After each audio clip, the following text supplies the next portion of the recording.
हदीस के अल्फाज पर, वो नमाजी थी, वो रोजेदार थी, वो अल्लाह की इबादत भी किया करती थी, अल्लाह को माना भी करती थी, लेकिन उसने अल्लाह की एक मखलूक बिल्ली को बांध दिया, उसको भूखा रखा और प्यासा रखा, और उस बिल्ली को भूख और प्यास की शिद्दत से मार डाला। लेकिन जब ये औरत मरी तो अल्लाह ताला ने उसकी नमाजों के बदले उसको जन्नत नहीं दी, उसके रोजों के बदले उसको जन्नत नहीं दी, उसकी ज़कात और खैरात के बदले उसको जन्नत नहीं दी। अल्लाह के नबी फरमाते हैं, अल्लाह रब्बुल आलमीन ने उस औरत को जहन्नम के अंदर दाखिल कर दिया, इसलिए कि उसने बिल्ली को भूखा और प्यासा रखा था और मार दिया। नमाज पढ़ लेने का नाम इस्लाम नहीं है, रोजा रख लेने का नाम इस्लाम नहीं है। इबादत है, ठीक है, लेकिन इस्लाम यह है कि तुम अल्लाह की मखलूक के साथ भी रहम करो। अल्लाह की मखलूक, अल्लाह की सृष्टि के साथ भी तुम्हें रहम का बर्ताव करना है। ये औरत बिल्ली को बांध के रखी थी, जब मरी, बिल्ली तो मर गई भूखी प्यासी, लेकिन नमाज और रोजा रखने के बावजूद जन्नत की मुस्तहिक नहीं हुई। और बुखारी पढ़िए, एक औरत ऐसी भी थी जो बदचलन थी। अब बदचलन का खुलासा नहीं करूंगा, आप समझ जाइए कि बदचलन किसको कहते हैं। बस दूसरे लफ्जों में कह दूं कि वो तवाइफ थी, क्योंकि हदीस में फाहिशा का लफ्ज मौजूद है, यानी जिस्म फरोश थी, पैसा लेती थी और अपना जिस्म बेचती थी, बदचलन थी, जानिया थी, बदकार औरत थी। उसने एक जंगल में एक कुत्ते को देखा जो गीली जमीन के पास बैठकर अपनी जबान से गीली जमीन को चाट रहा है, गोया कि वो प्यासा है और उस गीली जमीन से कुछ पानी लेना चाहता है, लेकिन गीली जमीन से पानी नहीं मिल रहा है। हदीस के अल्फाज हैं, उस औरत को उस कुत्ते पर रहम आ गया, उसने अपना मोजा उतारा। एक रिवायत में आता है उसने अपनी ओढ़नी, अपना दुपट्टा उतारा, उसने उस दुपट्टे को कुएं में डाला। एक हदीस में आता है कि उसने अपना मोजा, चमड़े का मोजा चलता था, वो चमड़े का मोजा उतारा, अपनी ओढ़नी में बांधा और उस ओढ़नी को चमड़े के मोजे के साथ जब कुएं में डाला तो कुएं का पानी उस मोजे में, उस चमड़े के सॉक्स में आ गया। पूरा मोजा उसने पानी से भर लिया और वो कुत्ते के पास आई और उसने पानी उस कुत्ते के मुंह के पास उलट दिया। कुत्ते ने अपनी जबान से चाट चाट कर वो पानी पी लिया। उस वक्त तक वो उसको पानी पिलाती रही जब तक कि वो कुत्ता प्यास की शिद्दत से, उसकी प्यास बुझ नहीं गई, वो सैराब न हो गया और अपने आप दुम हिलाकर जाने लगा। गौर करो ऐ मुसलमानों, ये औरत बदचलन थी, ये औरत जानिया थी, ये औरत जिस्म फरोश थी, इसने नमाजें न पढ़ी थी, रोजा नहीं रखा था, लेकिन एक कुत्ते को पानी पिलाया। वो रहमान और रहीम की रहमत ऐसी जोश में आई, उस रब्बुल आलमीन की रहमत ऐसी जोश में आई कि जब ये औरत मरी तो अल्लाह को उसकी ये नेकी पसंद आई और अल्लाह ने उस औरत को जन्नत के अंदर दाखिल कर दिया। इस्लाम ये बताता है कि अल्लाह अपना हक माफ कर सकता है, लेकिन मखलूक का हक मारोगे तो अल्लाह माफ नहीं करेगा। नमाजों में सुस्ती होगी, अल्लाह माफ कर सकता है, रोजे में सुस्ती होगी, अल्लाह माफ कर सकता है, लेकिन अगर आपने किसी का हक मारा है तो अल्लाह माफ नहीं करेगा जब तक कि आपका वो भाई आपको माफ न कर दे। कितने लोग बैठे हैं यहाँ पर, कितने यतीमों का हक मारे बैठे होंगे, कितना अपने भाइयों का हक मारे बैठे होंगे, और इन सब के हक नहीं भी मारे होंगे तो अपनी बेटियों का और अपनी बहनों का हक तो मारे ही होंगे। कितने लोग हैं जो ये कह के जाते हैं कि मेरे मरने के बाद मेरे बेटों के साथ साथ मेरी बेटी को भी हमारी विरासत में से कुरान और हदीस के मुताबिक हिस्सा दे देना। और कितने ऐसे लोग हैं कि बाप के मरने के बाद अपने बाप की विरासत में बेटों के साथ साथ वो अपनी बहनों को भी हक देते हैं। और कितने ऐसे भाई हैं, वो मुझे बताएं खड़े होकर, कि जिन्होंने अपनी प्रॉपर्टी में से अपनी बहनों को भी हिस्सा दिया हो। हाजी साहब हैं, नमाज पढ़ने जा रहे हैं, लंबी दाढ़ी है, तहज्जुद की नमाज पढ़ रहे हैं, मर गए, लेकिन अपनी प्रॉपर्टी में से अपनी बहन को हक देकर नहीं गए। अरे बाप की प्रॉपर्टी में से भी हक है, और भाई की प्रॉपर्टी में से भी बहन का हक है। बहन को अल्लाह ताला ने लड़की को हर तरीके से हक दिया है। बाप भी अपनी बेटी को देगा, भाई अपनी बहन को देगा, शौहर भी अपनी बीवी को देगा, और बेटा है तो वो भी अपनी माँ को, बेटे की प्रॉपर्टी में से माँ को भी हक मिलेगा। एक औरत चारों तरफ से हकदार है, समझ रहे हैं? जैसे मेरी एक बहन है, वो मेरे बाप की विरासत में भी हिस्सा पाएगी, और जर्जीस को जो हिस्सा मिला है या जो हमने कमाया है और खरीदा है, प्रॉपर्टी बनाई है, जर्जीस की प्रॉपर्टी में से भी वो हकदार होगी। और वो जिस शौहर के साथ रहती है उस शौहर की प्रॉपर्टी में से भी उसको मिलेगा। और उसका जो बेटा है, बेटा अगर जमींदार है और जायदाद का मालिक है या किसी हिस्से का हकदार है तो उसमें से भी उसकी मां यानी मेरी बहन उसमें से भी हिस्सा पाएगी। गौर करो, इस्लाम ने औरत को इतनी बुलंदियों से नवाजा है। ये मीडिया के लोग जो उछालते हैं और हाँकते फिरते हैं और कहते हैं कि इस्लाम ने जुल्म किया है, जुल्म किया है, जुल्म, ये जुल्म नहीं है। मुझे बताओ कि बाप की भी विरासत में से, बेटे की भी विरासत में से, भाई की भी विरासत में से और शौहर की भी विरासत में से ऐसा कौन सा मजहब है और ऐसा कौन सा संप्रदाय है जो अपने बहन, बेटी, बीवी को हक देता हो? मेरे भाइयों, ये इस्लाम है जिसने औरत को इतनी इज्जतों से नवाजा है। अगर मां है तो कह दिया कि तेरे कदमों के नीचे तेरी औलाद के लिए जन्नत है। अगर बीवी है तो कह दिया जो तुम खाओ वो अपनी बीवी को खिलाओ, जो तुम पहनो वो अपनी बीवी को पहनाओ। खबरदार अपनी बीवी के गाल पर कभी थप्पड़ मत मारना। एक औरत को कैसी इज्जत दी जा रही है। अगर वो किसी की बीवी है तो कहा जा रहा है खबरदार उसके गाल पर कभी थप्पड़ मत मारना। गाल पर थप्पड़ मारने का मतलब ये नहीं है कि गाल पर ना मारो, पीठ पे खूब ठोको। तो मौलाना साहब तो कह रहे हैं गाल पे मत मारो, इसका मतलब गाल के अलावा जहां चाहो वहां मार सकते हो। गाल को बोलने का मतलब यह है कि सबसे ज्यादा नाजुक हिस्सा ये गाल होता है, यहां मारेंगे हो सकता है कि उसने अपने आप को बचाया और आंख में हाथ लग जाए, उंगली चली जाए और उसकी आंख फूट जाए। तो जब इतने नाजुक जगह पर मारने का हक नहीं दिया है तो औरत को मारने का मतलब यह ना गाल पर कि कहीं ना मारो। किसी कंडीशन में दिया है इजाजत, हम उस तरफ अभी नहीं जाना चाहते हैं, परमिशन दी है किसी कंडीशन में, लेकिन उसमें भी इतने एहतियात के साथ कि तुम हल्की फुल्की मार सकते हो, वो भी तब जब आपकी बीवी आपके मना करने के बावजूद और पंचायत का फैसला मानने के बावजूद भी आपके अलावा किसी दूसरे मर्द को अपने बिस्तर पे बुलाती है और उसके साथ रंग रलियां मनाती है और समझाने के बावजूद भी नहीं मानती है। तो अब एक आखिरी रास्ता यह है कि उसको हल्की फुल्की मार सकते हो, लेकिन उस वक्त भी गाल पर नहीं, और इतनी भी नहीं कि पीठ पर लकड़ी और डंडों के निशान बन जाएं, इतना भी नहीं। और जब आपकी इस मार से भी वो रास्ते पे ना आए तब आप तलाक के बारे में सोचें, और उसमें भी मोहलत दी कि डायरेक्ट 3 तलाक़ें मत दो, तलाक तलाक तलाक, डायरेक्ट उसको बंदूक की 3 गोली उसके ऊपर मत धमक दो कि बेचारी की जान ही चली जाए। उस कंडीशन में भी बताया कि उसको 1 तलाक दो जब वो हालत तोहर में हो, बाकी की हालत में हो, और फिर सोचने और समझने का मौका दो।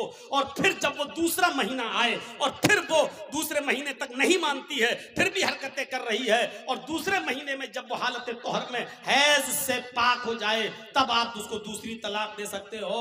ये बहुत लंबा एक अरसा हो, यानी इतना मौका दिया है कि एक कमजोर दिल की औरत डर जाएगी नहीं, इतना। अब तो आखिरी रह गई है, तीसरे महीने में जहां तीसरी तलाक दी हम हमेशा के लिए हराम हो जाएंगे, मेरे बच्चों का क्या होगा, ये सोचने और समझने का पूरा मौका दिया है। इससे पहले अगर वो मान जाती है तो आप भी मान जाओ और उसको अपनी बीवी की शक्ल में कबूल कर लो, स्वीकार कर लो। मेरे भाइयों, बहुत संजीदा मजहब है इस्लाम।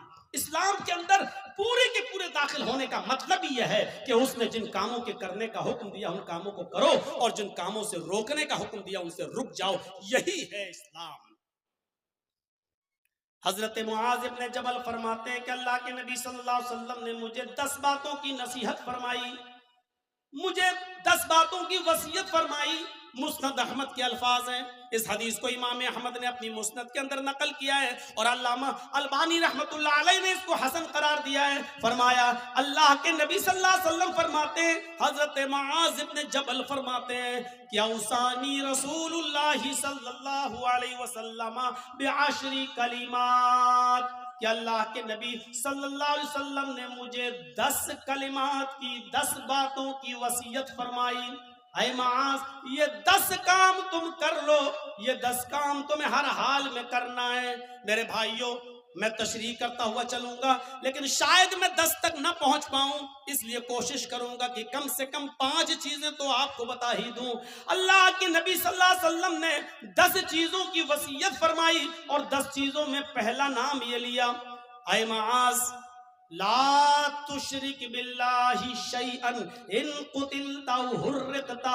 ऐ मुआज, तुम कभी किसी भी हाल में अल्लाह के साथ शिर्क मत करना, अल्लाह के साथ किसी को शरीक मत ठहराना, अल्लाह के साथ कभी किसी भी हाल में किसी को शरीक मत करना। इन कुतिलता औ हुर्रिकता, अगरचे तुम्हें कत्ल कर दिया जाए या तुम्हें आग में जला दिया जाए। अरे भाई 1 घंटा हो गया बोलते हुए, अब तो बैठ जाओ सही से, लगता है स्प्रिंग लगा हुआ है आपके। कुतिलता, अगरचे कत्ल कर दिया जाए। शिर्क बड़ी अजीब चीज है। शिर्क अरबी में शिर्क है, और इसी को अगर हिंदी में कहें तो बहु ईश पूजा, बहु देववादियत, बहुत सी देवी और देवताओं पे आस्था रखना, बहु ईश पूजा, एक ईश्वर को छोड़कर बहुत से खुदा बना लेना, इसी को शिर्क कहा जाता है। मजबूरी की कंडीशन में, मजबूरी की कंडीशन में इस्लाम कुफ्र की इजाजत तो देता है। एक याद रखिएगा मसला, आपकी जान जा रही हो, लोग पिस्टल लेकर खड़े हों, आप जंगल में अकेले हो, आपके दुश्मन आपको कत्ल करना चाहते हैं और आपसे कुफ्र कराना चाह रहे हैं और कह रहे हैं कि ये कुफ्र कर वरना तेरी जान ले लूंगा, तो अपनी जान बचाने के लिए कुफ्र की इजाजत तो है। मतलब अगर वो ये कहें कि अल्लाह को मानते हो, कि हाँ अल्लाह का इनकार कर, बंदूक लें कंपट्टी पर रख दें, अल्लाह का इनकार कर, आप जानते हैं ये लोग शूट कर देंगे, मार देंगे, बड़े जिद्दी लोग हैं, तो अल्लाह का इनकार करने से अगर जान बच रही है तो बचा लो। मैंने अपनी स्पीड थोड़ी कम कर दी समझाने के लिए। समझिए पहले कुफ्र किसको कहते हैं और शिर्क किसको कहते हैं। कुफ्र भी हराम है, शिर्क भी हराम है, लेकिन कंडीशन देखिए क्या है। इस्लाम के अंदर सूअर का गोश्त भी हराम है, लेकिन अगर जान जा रही है आपकी, जान जा रही है आपकी और हलाल चीज कोई नहीं मिल रही है, तो जान बचाना भी फर्ज है। अगर आपको सूअर का गोश्त मिल रहा है खाने के लिए, तो इस्लाम परमिशन देता है कि अगर सूअर का गोश्त खाकर जान बच रही है तो जान बचा लो, लेकिन पेट भर के नहीं खाना है, सिर्फ उतना ही खाना है जितने में खाकर तुम्हारी जान बच सकती हो।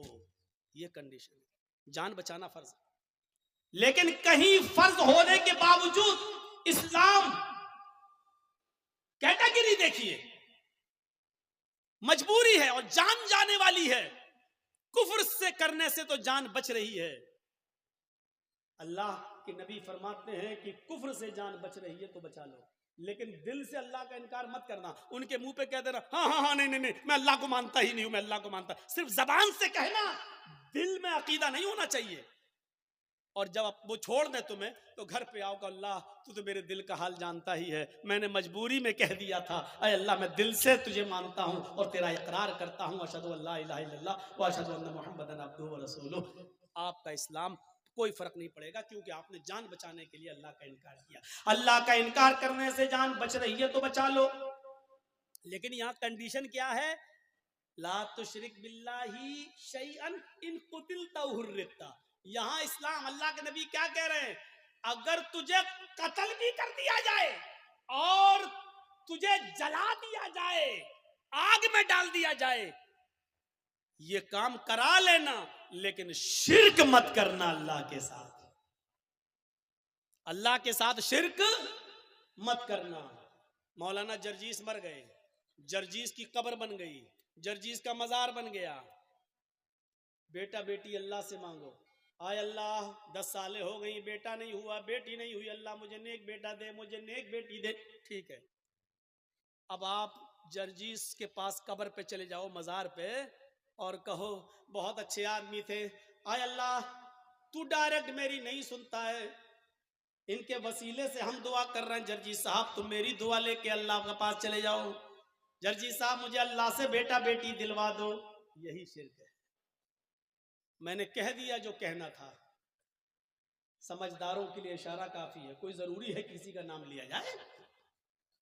जब बगैर नाम लिए बात बन रही हो तो नाम नहीं लेना चाहिए। मेरे भाइयों, मैंने अपना नाम ले लिया और क्लियर कर दिया, यह शिर्क है कि अल्लाह को छोड़कर किसी और को पुकारा जाए, किसी और से मांगा जाए। इज़ा सअल्ता फस्अलिल्लाह, सवाल करो तो अल्लाह से, वइज़स्तअनता फस्तईन बिल्लाह, और जब मदद तलब करो तो अल्लाह से। मेरे भाइयों, कोई कमपट्टी पर बंदूक रखकर ये कहे कि मैं इस पूरी कौम का सरदार हूं, मुझे सजदा कर, मेरे सामने झुक, मेरे सामने सजदा कर, या मेरे सरदार को सजदा करो, ये मेरे सरदार हैं, तो अल्लाह का इनकार करके जान बच रही है तो बचा लो। लेकिन अगर किसी को सजदा करके जान बच रही है तो यहां इस्लाम आपको जान बचाने की इजाजत नहीं देता, सजदा करने की इजाजत नहीं देता। यहां कहा है अल्लाह के रसूल ने, आए माज शिर्क मत करना। अल्लाह का इनकार करके जान बच रही है तो बचा लेना, लेकिन अगर अल्लाह के अलावा किसी गैर को सजदा करना पड़े तो किसी गैर के सामने सर झुकाकर अपनी जान मत बचाना। अगर वो तुम्हें मारना चाहे तो मार दें, कुतिलता कत्ल करना चाहे तो कत्ल कर दें, हुर्रिता जलाकर आग में डालकर तुम्हें कोयला बनाना चाहे तो बना दें, राख करना चाहे तो कर दें। ये अपने जिस्म को दुनिया में करा लेना, लेकिन किसी गैर के सामने सजदा मत करना। ओफ, अब आप समझ गए कितनी इंपॉर्टेंट बात है। अब हर मुसलमान गौर करे कितना परसेंट मुसलमान है। पहले तो ये गौर करे कि वो मुसलमान है या नहीं, फिर ये गौर करे है तो कितना परसेंट, कितना परसेंट वो मुसलमान है। मुझे तो नहीं लगता कि कोई आदमी 10% भी कह सके कि मैं 10% भी मुसलमान हूं। आगे आने वाले वाकयात, अभी हम चल रहे हैं आपकी तरफ। मेरे भाइयों, अकल भी नहीं मानती इस बात को।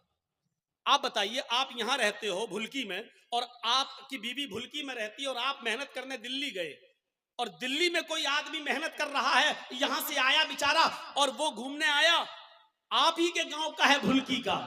अब आपने दिल्ली में एक साड़ी खरीदी 5,000 की, 10,000 रुपए की खूबसूरत साड़ी खरीदी, और खूबसूरत साड़ी उसके हाथ में देकर कहा कि भाई तुम तो भुलकी जा रहे हो ना, उत्तर दिनाजपुर मेरे गांव में जा रहे हो ना, ऐसा करो कि ये साड़ी मेरी बीवी को दे देना।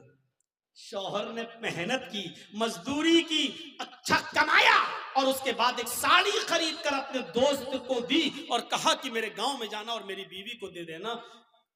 दोस्त घर पे आया, दरवाजे को दस्तक दी, बीवी ने दरवाजा खोला, आइए बैठिए, क्या हुआ?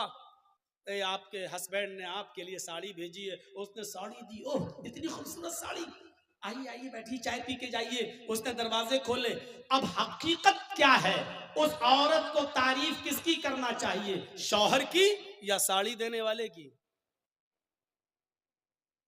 आपकी अकल भी कहेगी यार जिसने साड़ी भेजी है उसकी तारीफ, कितने अच्छे हैं मेरे शौहर, देखो इतनी दूर से भी मुझसे कितना प्यार करते हैं और मुझे कितना मानते हैं, मेरा ख्याल रखते हैं, साड़ी भेजी। अब वो औरत बजाय शौहर के तारीफ करने के अपने दिल के सारे दरवाजे इस साड़ी लाने वाले के लिए खोल दे। एक्सक्यूज मी, आइए चाय पी लीजिए, आप कितने अच्छे हैं, आप हमारे लिए साड़ी लेके आए हैं, चलिए कहीं डेट पे चलते हैं, चलिए कहीं घूमने चलते हैं। उसी की तारीफ के पुल बांधने लगे। और शौहर को अगर पता चल जाए दिल्ली में बैठे हुए आज के इस कंप्यूटराइज्ड दौर के अंदर कि कमबख्त साड़ी मैंने भेजी और बेगैरत दिल दे बैठी साड़ी देने वाले को, वहीं से मोबाइल करेगा, फोन की घंटी बजेगी, बीवी उठाएगी, कुछ सुनेगा नहीं, कहेगा तलाक तलाक तलाक। कम बखत, साड़ी मैं भेजू तारीफ दूसरे की कर रही है, साड़ी मैं भेजू घूम रही दूसरे के साथ। अल्लाह ने नबियों को भेजा, रसूलों को भेजा, पीरों को, वलियों को भेजा कि जाओ तुम मेरे दीन का प्रचार करो और इस्लाम की और तौहीद की दावत को बुलंद करो। बजाय इसके कि हम अल्लाह की हमदो सना बयान करें, उसी को मुश्किल कुशा माने, उसी को हाजत रवा समझें, अब हम अल्लाह को छोड़कर कहें कि तुम्हारे दर पे आया हूं, झोला झोली भर के जाऊंगा वरना मर के जाऊंगा। तो मेरे भाइयों, इससे बड़ी बेगैरती की बात क्या हो सकती है? जैसे एक शौहर अपनी बीवी की बेगैरती बर्दाश्त नहीं कर सकता, ऐसे ही अल्लाह भी इस बेगैरती को बर्दाश्त नहीं कर सकता कि बंदा मुझे छोड़कर मेरे ही हम ही तुम्हारे जैसे बंदों से मांगे। अरे